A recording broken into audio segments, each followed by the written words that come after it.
We are going to change the oil on a C7 Corvette. This is the base model. It's probably going to be the same as the Z51, but maybe not the definitely not the Z06. Anyway, you're going to need a 15mm wrench, and we're just going to break the oil drain plug free. And I'm gonna warn you, this is hot. I ran this car pretty good less than 5 minutes ago, so the engine is very hot. That's why I bumped the camera, because when that oil hit my hand, it was hot, scorching hot. So our base model Corvette C7 does not have a dry sump engine, which means it is relatively cheap for you to change the oil and filter in. Now, I drive the crap out of my car. I average probably 20,000 miles a year on it.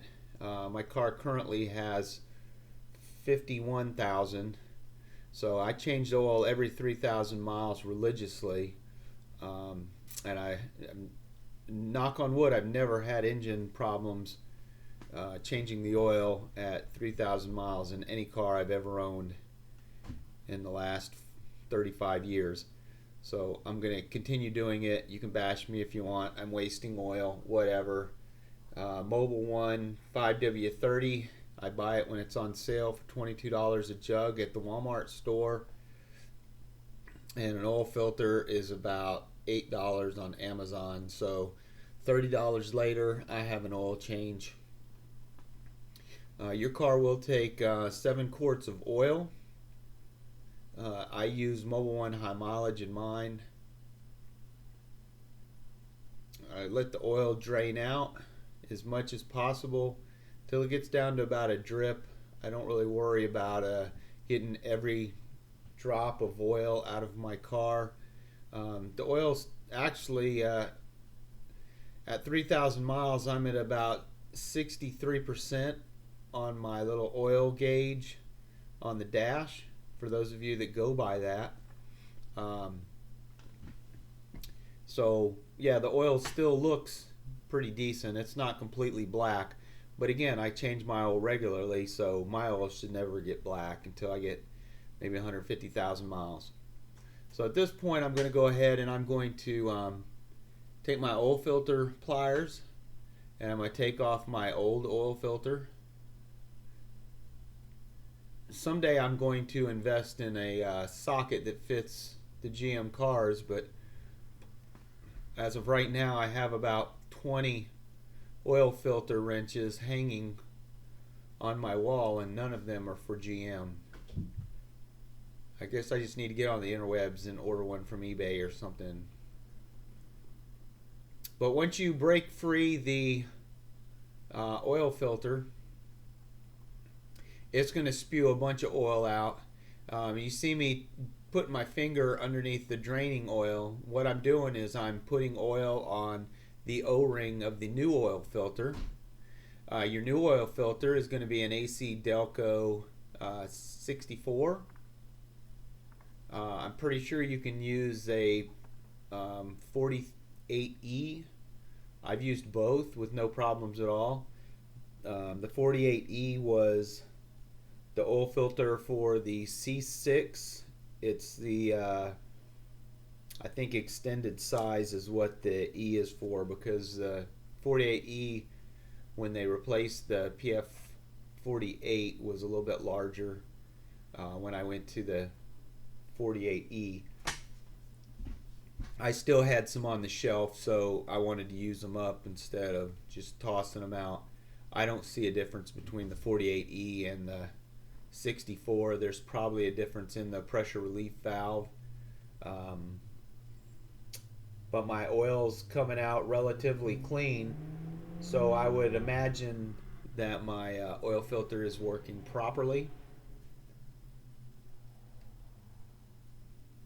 So as you saw, I just gave the oil filter another spin, and it just dumped out another bunch of just gob of oil.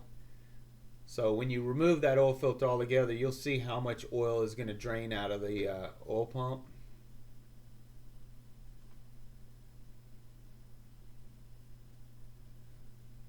So wipe down any excess oil that might be around there. Make sure you look up around the threads, up around where your oil filter seals to the engine. Make sure that your the O-ring gasket that's on your old oil filter is not still stuck to the engine, and then go ahead and spin your new oil filter on. So your oil filter only needs to be like hand tight and a little bit more.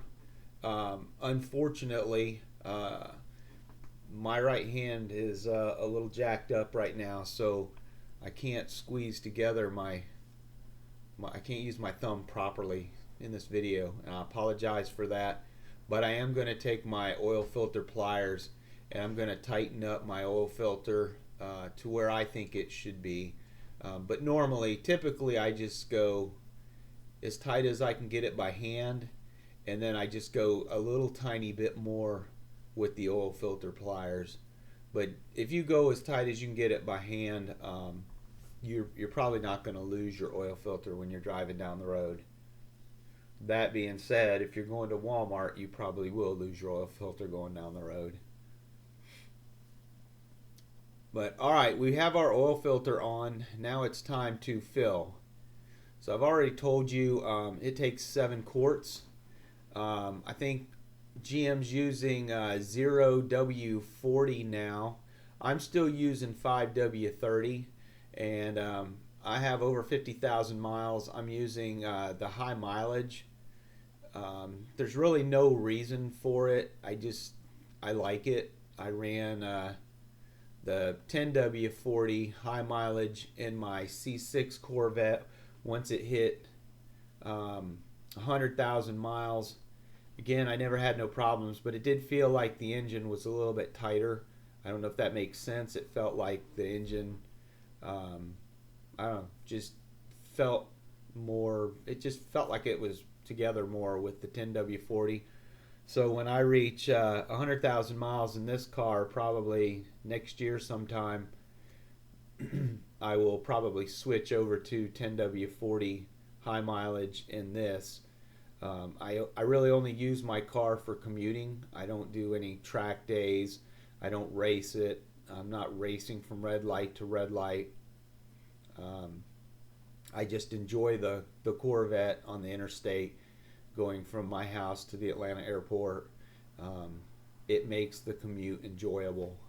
That, and I fit really well into a Corvette. So once you have your 7 quarts of oil in your car, just put the cap back on, start it up, run it a little bit. For those of you that like to add oil to the oil filter, there's really no need for that. The dealership's not doing it, so why should you? So don't bash me on that one. But thanks for watching my video.